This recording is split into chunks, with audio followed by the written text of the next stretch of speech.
Афера от световен мащаб. Продажба на авиокомпания Балкан. Най-голямото фиаско на закона в годините на така наречения демократичен преход. Каквото и да кажем за този случай, ще е меко. Повечето беди на държавата ни идват от късата памет и липсата на търсене на отговорност от висши управници. Дори когато са налице категорични доказателства за лично престъпване на закона. Година след сделката с ГАТ заяви на 9 март 2001 година, тогавашният министър-председател Иван Костов отговаря писмено на актуалния въпрос на депутата Петър Димитров относно одобряването на приватизационната сделка за националния превозвач от Министерски съвет. По традиция на неудобните въпроси се отговаря писмено. Обяснението е, че двете решения за продажбата са публикувани в Държавен вестник и, цитирам, досиетата на актовете за приватизационния договор съдържат информация за субекта на частното право и обстоятелства, свързани с търговска тайна. Те не могат да бъдат разпространявани без изричното съгласие на страните от договора. Край на цитата. При мен е Левон Хампарцумян, който по това време, който след това е директор на Агенцията по приватизация. Добро утро, господин Хампарцумян. Само преди да ви задам въпроси, да уточня, че срещнах огромна трудност да намеря хора, които искат в студиото да дойдат и да говорят на тази тема. Вие бяхте единствения достоен човек, който го направи, за което ви благодаря.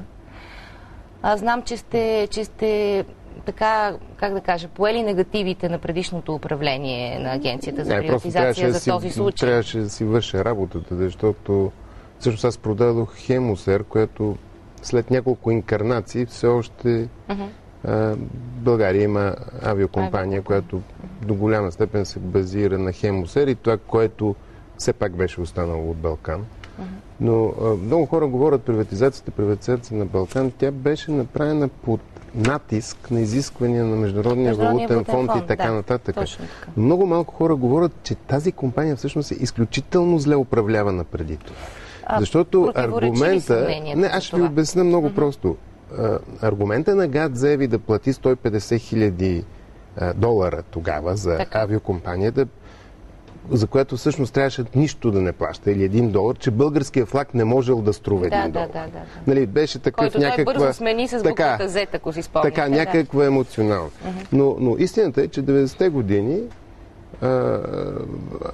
авиокомпания Балкан, такава каквато е била, е ползвала държавни субсидии около 30-40 милиона долара на година, като от една страна менеджерите на компанията са източвали компанията през скъпи доставки на свързани с тях фирми, а от друга страна туроператорите са получавали, т.е. компанията била заклещена по типичния посткомунистически начин от двете страни и унищожена де-факто.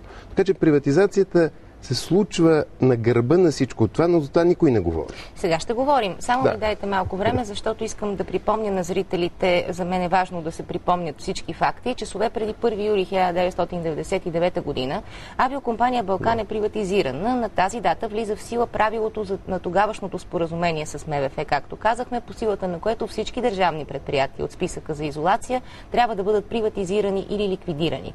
ГАТ заяви се явява на конкурс за покупката на българския национален превозвач в консорциум с израелската авиокомпания Аркия, която няколко месеца след това се оттегля и прехвърля дела си на Зееви. Ето още малко информация. Всичко това се случва по времето на кабинета на ОДС с министър-председател Иван Костов. Продажбата на 75% от акциите на националния превозвач е утвърден с подписа на Костов в две решения на Министерски съвет, номер 466 и номер 554, съответно от 29 юни и 30 юли. Грижливо пазена тайна е как е протекло обсъждането и гласуването. Известни са имената на само 3 министри от правителството на ОДС, които със сигурност са го подписали. Това са вице-премиерът Александър Божков, транспортният министър Вилхем Краус и министърът на държавната администрация Марио Тагарински.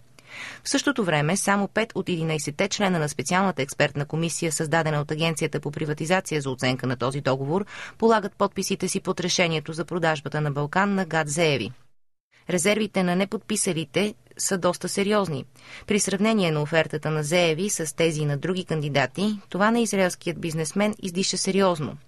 До края на мандата на кабинета на Иван Костов ГАТ-ЗЕВИ претендира, че държавата трябва да полага грижа за националния си авиопревозвач, включително и да задължи държавните чиновници да пътуват само с него. Още на следващата година той започва да разпродава договорите с СИТА, Международна организация за авиотелекомуникации, имотите на предприятието, слотовете на международните летища и част от авиопарка на Балкан. Приходите от продажбата на билети директно се превеждат в регистрираната в Холандия компания на израелеца, за да се избегнат данъци.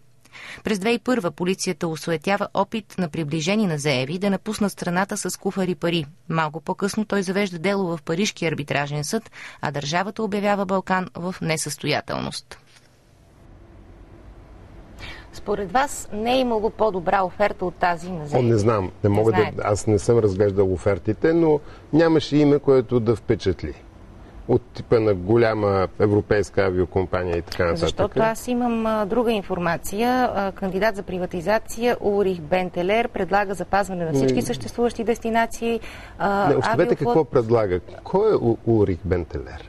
Кой е ГАТ-ЗЕВИ? ГАТ-ЗЕВИ днеска го има. Улрих Бентелер най-вероятно го няма. В правния мир, като... проверим. Отидете в Google. Да не обида горкия човечеца. Никога не искаме да обиждаме. Но все пак продажбата е на стойност на един тристаен апартамент в столицата. Истината е, че авиокомпания Балкан, такава, която е била с 120 самолета, е била де-факто нежизнеустойчива в новите условия на пазарна икономика, на конкуренция и така нататък. Така че, вие представете ли си компания с 120 самолета? Това нещо, ако отзад не се дават парите на бедните през данъците, за да летят богатите, няма как да съществува. Не, истината е, че компанията започва да се разграбва много преди тази сделка и много преди управлението на Иван Костов, а именно по времето на Жан Виденов, небезизвестния тогава директор Костадин Ботев, продава самолети на един много ниски цени. Това е друга история. Не знам какво... Разбирате ли, аз не бих искал никога да обвинявам, но истината е, че компанията е заклещена на входа и на изхода по типичен начин, вкарана в още по-тежко състояние, но тя самата чисто стратегически като структура по някаква причина, като бях шеф на Купрас и Лайбран 90-те години, сме правили пред за проучване на компанията за някой, който мислеше да я купува и така нататък.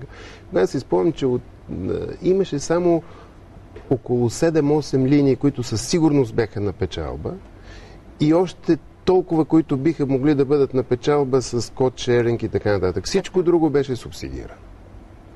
Защото, знаете, предизвикателството да поддържаш една редовна авиолиния, чартер и така нататък, всеки може да го прави, са много големи, защото и 3 души да се явят на полет. Тоест, вие се опитвате да ми обясните, че всъщност не е имало никакъв друг начин. Това ли да разбирам?